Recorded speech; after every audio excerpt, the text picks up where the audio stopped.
হচ্ছে আমি তো এখন ভালো হয়ে গেছি। যদি কোনো ভাই থাকেন, যদি আমার এই ভাঙার জীবনটা জোড়া লাগাইতে চান, তাহলে অবশ্যই এই ভিডিওর নিচে শেয়ার অপশনে চাপ দিলে হোয়াটসঅ্যাপ আসবে, ওখানে আমার নাম্বারটা আছে।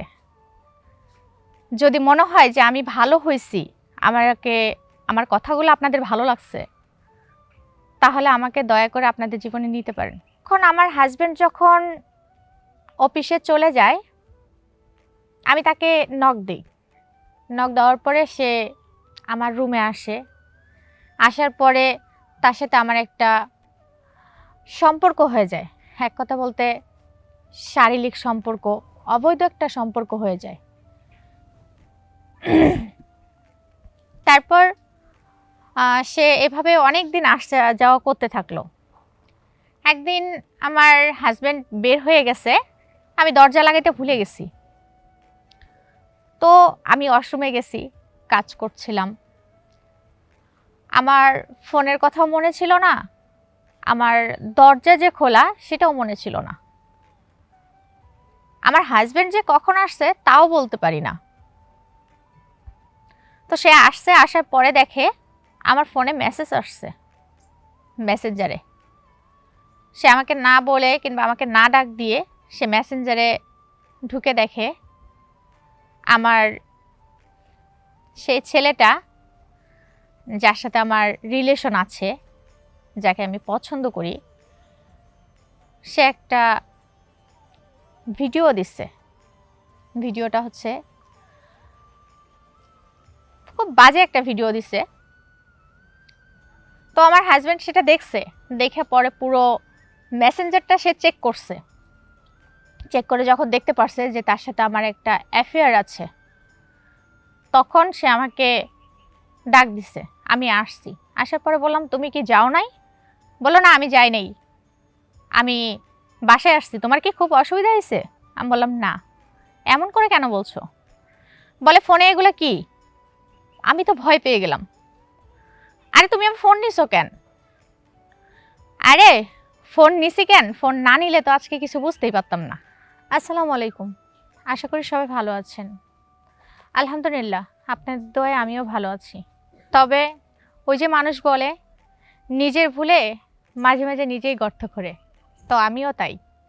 আজকে আপনাদের সামনে আমার জীবনের একটা চরম সত্য নিয়ে আসছি। আশা করি এই কথা থেকে কিংবা এই গল্প থেকে আপনারা অনেক কিছু শিখতে পারবেন, জানতে পারবেন।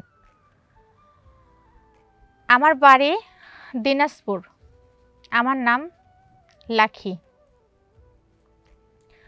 আমাদের বাবা মা মারা গেছে, ভাই বোন নাই, দাদু দাদির কাছে বড় হয়েছি। হঠাৎ একদিন আমার বড় চাচা আমাকে বিয়ে দেয়। গ্রামের সাদাসিধা একটা ছেলে, সে আমাকে নিয়ে ঢাকায় আসে। আসার পরে আমাকে নিয়ে সে চাকরি নেয়, আমাকে বাসায় রাখে। তার সাথে আমার সংসার বয়স প্রায় 5 বছর হয়ে যায়। 5 বছরে আমাদের একটা বেবিও হয়। আমার বেবির বয়স 1.5 বছর। আমি একদিন ছাদে যাই, আমাদের সংসারটা ভালোই চলছিল। আমি একদিন ছাদে যাই, যাওয়ার পরে হঠাৎ একটা ছেলেকে দেখতে পাই। ছেলেটা আমার দিকে তাকায় ছিল, আমিও তাকায় ছিলাম। মনে মনে ভাবলাম ছেলেটা দেখতে অনেক সুন্দর। আবারও ফির ভাবি আরে কি ভাবছি আমি, তো আমি আর ওইভাবে গুরুত্ব দিলাম না। আবার পরের দিনে ছাদে গেছি, যা দেখি ছেলেটা ছাদে। তখন আমি তার কাছে গেলাম, যাওয়ার পরে তাকে জিজ্ঞেস করলাম ভাই আপনি কোথায় থাকেন? সে বলল এই বিল্ডিংয়ের নিচতলায়। আমাকে বললো আপনি কোথায় থাকেন? তা আমি বললাম আমি দোতলায় থাকি। পরে বলছে ও তাহলে তো আপনি আমার প্রতিবেশী। বললাম হ্যাঁ। পরে বলছে আচ্ছা ঠিক আছে, তাহলে তো আমরা পরিচয় হইতেই পারি। আমি কি একটা কথা বলবো আপনাকে? বলেন। আপনাকে না আমার ভালো লাগছে, তাই কথাটা বেশি বলে ফেলাইলেন। বলল না। তখন নিজে মনে মনে ভাবলাম, আমি তো আমার হাজব্যান্ডের সাথে তেমন একটা বনিবনা হয় না। এখন সেও আমাকে সময় দেয় না, সেও কাজে ব্যস্ত, আমারও তো একা একা ভালো লাগে না। তো ছেলেটাকে আমার ভালোই লাগছে। তো আমি ছেলেটার কথায় একটু মুচকি হাসলাম। পরে ছেলেটা আমাকে বলল, আপনার নাম্বারটা কি পাইতে পারি? আমি বললাম হ্যাঁ।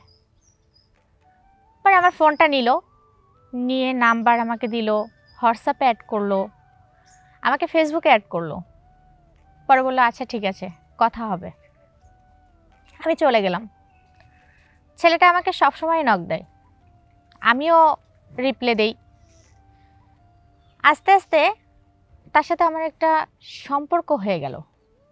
মানে কোথায় থেকে কি হলো সেটা বুঝতে পারলাম না। তখন আমার হাজব্যান্ড যখন অফিসে চলে যায়, আমি তাকে নক দিই। নক দেওয়ার পরে সে আমার রুমে আসে। আসার পরে তার সাথে আমার একটা সম্পর্ক হয়ে যায়। এক কথা বলতে শারীরিক সম্পর্ক, অবৈধ একটা সম্পর্ক হয়ে যায়। তারপর সে এভাবে অনেক দিন আসা যাওয়া করতে থাকলো। একদিন আমার হাজব্যান্ড বের হয়ে গেছে, আমি দরজা লাগাইতে ভুলে গেছি। তো আমি ওয়াশরুমে গেছি, কাজ করছিলাম। আমার ফোনের কথাও মনে ছিল না, আমার দরজা যে খোলা সেটাও মনে ছিল না। আমার হাজব্যান্ড যে কখন আসছে তাও বলতে পারি না। তো সে আসছে, আসার পরে দেখে আমার ফোনে মেসেজ আসছে মেসেঞ্জারে।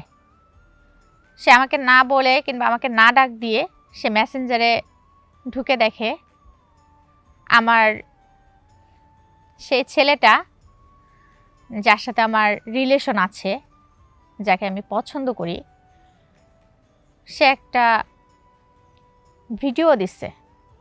ভিডিওটা হচ্ছে খুব বাজে একটা ভিডিও দিছে। তো আমার হাজব্যান্ড সেটা দেখছে, দেখে পরে পুরো মেসেঞ্জারটা সে চেক করছে।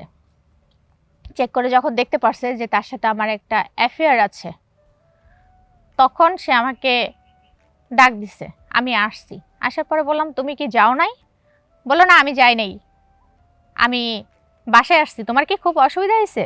আমি বললাম না। এমন করে কেন বলছো? বলে ফোনে এগুলো কি? আমি তো ভয় পেয়ে গেলাম। আরে তুমি আমার ফোন নিছো কেন? আরে ফোন নিছি কেন, ফোন না নিলে তো আজকে কিছু বুঝতেই পারতাম না।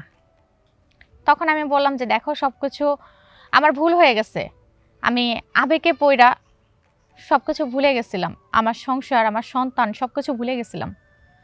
সে আমাকে বলে তুমি যেটা করছো এটা চরম মাপের অন্যায় করছো, এটার কোনো ক্ষমা নাই। তুমি তোমার সন্তানটার কথাও ভাবলা না? একটা 1.5 বছরের সন্তান রেখে তুমি এসব করতে পারলা? তখন আমি বললাম যে আমার ভুল হয়ে গেছে, আমাকে মাফ করে দাও। সে বলল না, তুমি যেহেতু এগুলো করতে পারছো তোমার সাথে আমার সংসার হবে না। তার বাচ্চাটা রেখে আমাকে সে ডিভোর্স দেয়। আমি অনেক হাতে পায়ে ধরি, সে আমাকে রাখে না। তো আমি তখন চলে আসি। আমি আমার ভুলটা বুঝতে পারছি, কিন্তু তখন অনেক দেরি হয়ে গেছে, কারণ আমি তো অনেক বড় পাপ করে ফেলাইছি। তো বোন, আপনাদেরকে বলছি, আমি জীবনে যে ভুলটা করছি সে ভুলটা আপনারা করবেন না। ঘরে স্বামী থাকতে পরকীয়া কখনোই করবেন না। আর স্বামী সন্তানকে সম্মান ও গুরুত্ব দেওয়ার চেষ্টা করবেন। আর হচ্ছে আমি তো এখন ভালো হয়ে গেছি। যদি কোনো ভাই থাকেন, যদি আমার এই ভাঙার জীবনটা জোড়া লাগাইতে চান, তাহলে অবশ্যই এই ভিডিওর নিচে শেয়ার অপশনে চাপ দিলে হোয়াটসঅ্যাপ আসবে, ওখানে আমার নাম্বারটা আছে। যদি মনে হয় যে আমি ভালো হয়েছি, আমার কথাগুলো আপনাদের ভালো লাগছে, তাহলে আমাকে দয়া করে আপনাদের জীবনে নিতে পারেন। আশা করি সবাই ভালো থাকবেন। আল্লাহ হাফেজ।